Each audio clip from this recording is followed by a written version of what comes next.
Hi everyone, Vegas Film Critic here, Jeffrey K. Howard. I'm finally getting around to doing my top 10 list of 2015, the best movies, in my opinion, of what they had to offer. And I know this is my personal list, and I'm a film critic, and I'm a film fan, and I'm a filmmaker, I'm all these things. So this reflects on my taste, and, you know, because art is interpretive and subjective. You know, what you see in something is different than I see, and so you might hear some titles that the average moviegoer may not see, but as a critic I've seen 200, 300, 400 movies a year, and it's pretty overwhelming. So I have a top 10 list, and I'm also going to mention 3 or 4 of honorable mentions, because, you know, it's just, for me, this was such a great year for movies, especially the last 2 or 3 months of the year. There was just so many good films. So I've got my little list here. These are all my cheat notes right here, and so let's get started with number 10. No, not number 10. Honorable mentions. Jeez, Jeff. Let me get a drink. Like my BB-8? Isn't that cool? So what? People make fun of me. I think it's cool. Alright, my first honorable mention is Ex Machina. This was an amazing artificial intelligence movie. Alicia Vikander and Oscar Isaac and Domhnall Gleeson. What was really cool about Ex Machina is that I just recently watched 2001 on Turner Classic Movies the other day, and I usually watch that like maybe every 2 or 3 years, and it's just, it really puts you in a place, Ex Machina, puts you in a place where you really felt there was an advancement in technology. You were believing it. You didn't believe that it was a movie. You know, you get, it's one of those films that one of those stories where you get so absorbed into the story that you start to believe it. And it just put Alicia Vikander on the map, and it was just a really amazing film. So I had to put that as an honorable mention. The other honorable mention, I'm cheating here. I'm not going to do these fancy cuts. I love Stonewall. Did you see that? Roland Emmerich, you know, who did Independence Day and all these great disaster films and action epics, did a movie about where pride began. And I thought it just had, really, the Stonewall was the bar in the place where, you know, where gay people could go and kind of try to skirt the law, because back then it was considered a disease, and all kinds of really horrible laws were out there. And this is where all that social change began, and this is a personal film for Roland Emmerich, and I just thought it had some of the greatest performances of the year, and it was just an amazing film, and sadly I think that's not gonna get noticed. Also, one of my other honorable mentions is Me, Earl, and the Dying Girl. I just love how it took a teen love story and just turned it on its ear, you know, just something we've never seen before. It was heartfelt, it was sad, it was funny, it was dark, and it was just an amazing film, and I haven't forgotten it. That's one of the movies that really stuck with me for the rest of the year.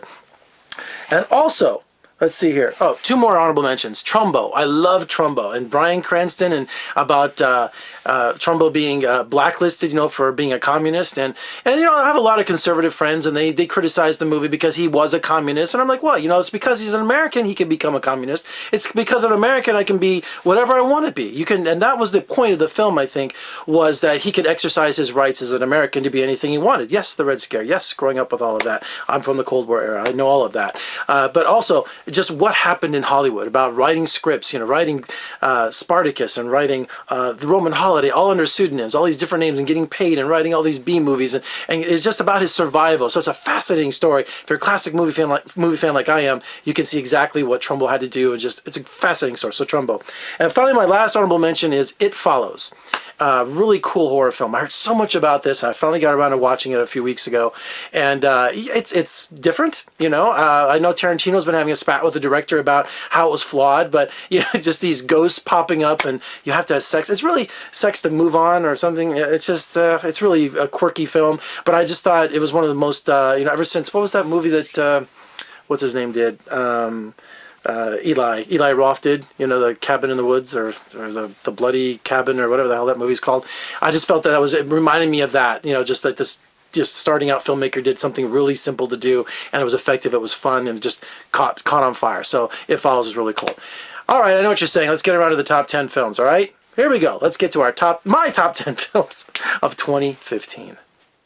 All right, coming at number 10 is Beasts of No Nation. And yes, this is a Netflix film.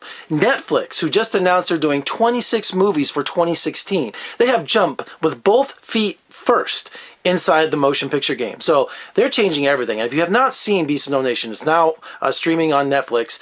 I saw this late in the game in 2015. And Idris Elba is just absolutely just amazing in this movie. And it's just about a boy whose village is overrun by rebels in Africa. And it's really hard hitting. It's really disturbing. It's based on true events, and it's really hard to watch. But it's probably one of the most brilliant films that I've seen in a long time. And number 10 always comes in as one of my personal favorites. You know, one of my guilty pleasures. And but this year I put it for Beasts of No Nation. If you have not seen this film, folks, do yourself a favor and sit down and watch it. But remember, it's for mature audiences only. But it is one of the most hard-hitting films I've seen in years.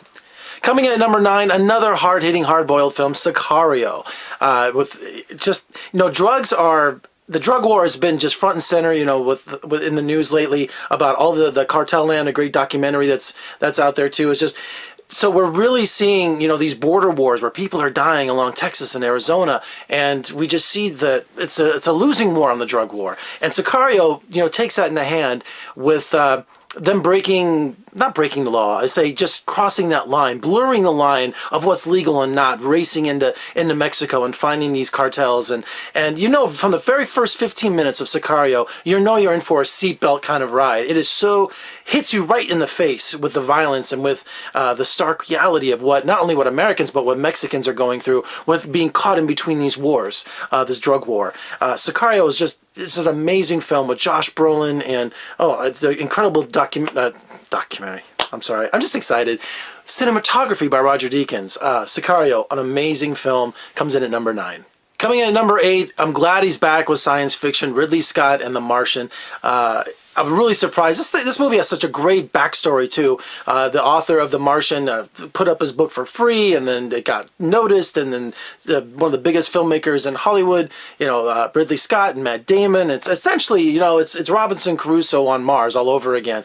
But it's just a brilliant film because it got everyone excited again about possibilities of science and space travel. And Neil deGrasse Tyson, I'll get his name, I'm thinking off the top of my head here. He was praising the film for the science inside of it, and that's what I liked about it too, because when I was growing up, I was right at the very end of all the different space missions and Apollo and all those different things, and so the moon landing happened right when I was very young, but there was still, with the space shuttle, there's the sense of wonder still about space travel. And I know that President Bush, you know, 10, 15 years ago said something about going to Mars and people laughed, you know, but you know, this movie really got the national conversation going on about science and about traveling to Mars. And The Martian is such a great film because he uses science to survive. And it's not just him alone on Mars. You know, we also have the communications going on back and trying to figure out how they're going to get Matt Damon's character back to Earth. So you have these really outrageous situations, but they're all rooted in science. So The Martian is such a great film, and Matt Damon really deserves a lot of attention, and so does Ridley Scott. Coming in at number 7 is Mad Max Fury Road. This was a great surprise. But you know what? I knew George Miller was going to pull it off. And you know, I remember when Jurassic Park was one of the first major films back in the early 90s that used digital photography and digital special effects and all that CGI. And you know, it's really evolved over the last 20 years. But you know, I was growing up, we didn't have those kind of effects. When we watched Star Wars, when we watched all these other kind of films, you know, from the 50s and 60s, they used practical effects, you know, even full-scale effects. So it was really cool to see George Miller go back to old-fashioned filmmaking to really challenge himself and challenge theater goers to see what it used to be like when you didn't sit there in front of a green screen and did all this, you know, all these special effects. So just seeing these car chases. I remember The Road Warrior when I was in high school. That was the movie. Yes, Mad Max. I remember seeing that on PBS. You know, we watched this Australian film that was on PBS back in the late 70s, early 80s. But when Road Warrior came out, that was our movie. And then Mad Max Beyond Thunderdome, Master Blaster, you know, But just, you know, Road Warrior was the movie. And so Mad Max Fury Road, unbelievable full-scale effects, unbelievable Tom Hardy in it, and Charlize Theron. Oh, just, I love this film. I really do. A lot of people put this at number 1. A lot of people are thinking it's got a chance for Best Picture. It is a phenomenal film. It really is. But it comes in at number 7 for me. Coming at number 6 is Love and Mercy. Man, this movie, I haven't forgotten this. I saw it last summer about the Beach Boys and making of the Pet Sounds album. And not only is Brian Wilson played by 2 different actors, they're just completely different in their styles.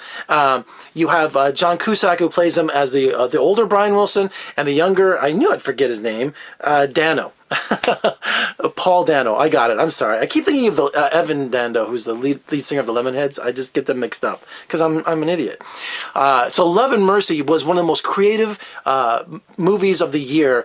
In terms of, if you're a big Beach Boys fan, or if you just love that time in rock and roll in the late 60s there, My microphone just fell. Back to Love and Mercy. My microphone just fell. I kicked it.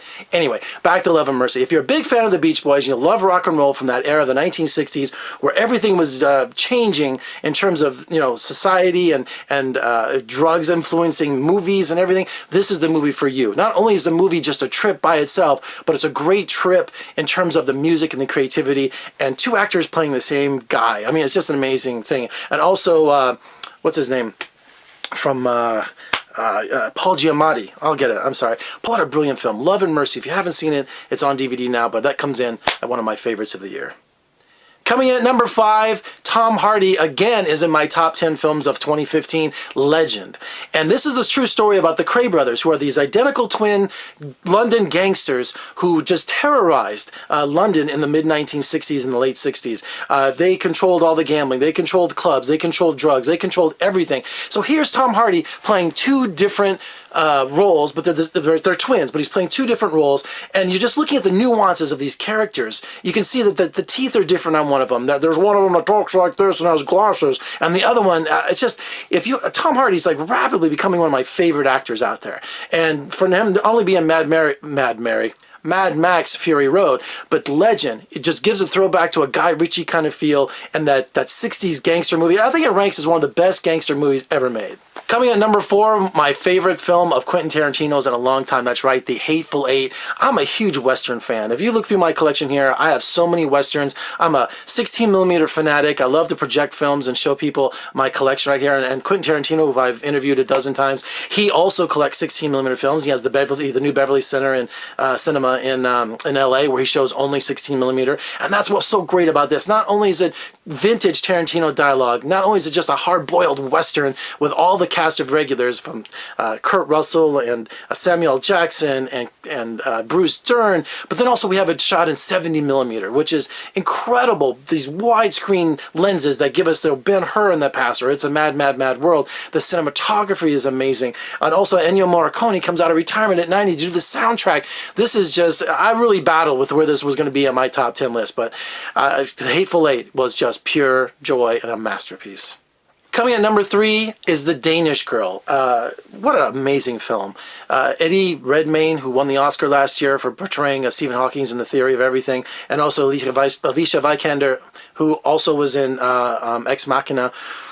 This is the true story, or based on the true events, of the first transgendered man becoming a woman in the 1920s.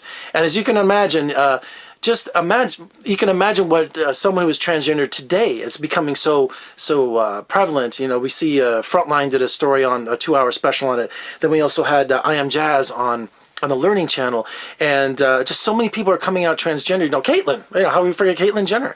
So it's really becoming in the forefront of everyone's consciousness now. But can you imagine the 1920s, or just forget being transgender, but being gay or being different? You know, there were laws against that, and just people were beaten up, they were killed. So try to imagine going somewhere and having the actual surgery. So this is based on the true events of Lily. And Eddie Redmayne is amazing to see his transformation.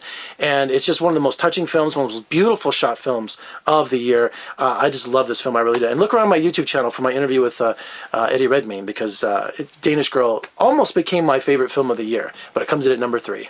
More stark realism for number 2, my number 2 pick for 2016, and that's The Revenant. And that's with Leo DiCaprio and Inarritu, who gave us Birdman last year. Folks, this is really incredible filmmaking. It's based on the story of Hugh Glass, who, I was watching this movie, I thinking to myself, wait a minute, I've seen this movie before. Yeah, Richard Harris did it called Man in the Wilderness back in the mid-70s. So it's about Hugh Glass, this frontiersman who was attacked by a bear and left for dead by all the trappers he was with. And, of course, he sought revenge on them. And so here's a movie that they went out in the middle of nowhere, literally, these wilderness areas, snow and incredible, horrible conditions, to shoot a movie, and they shot it all with natural light. They didn't bring giant, generators and huge lights. They used everything that was in nature, and they timed everything. And Leo DiCaprio, of course, this method actor from hell, who's a vegetarian. He's eating bison liver. He's doing all these remarkable things, and everything these filmmakers do is up on that screen. Every frame, every bit of struggle, every bit of artistic endeavor, everything is on this screen. And The Revenant is one of the most amazing films that I've seen probably in the last, this is once in a decade kind of movie. And Leo finally will hope get some Oscar gold. But the moment I saw this movie, and I went into this movie kicking and screaming, thinking, really need another one of these films? Do we need some more of this story? Do we have to hear about this again? And I came out I haven't stopped talking about it. I'm talking about Creed.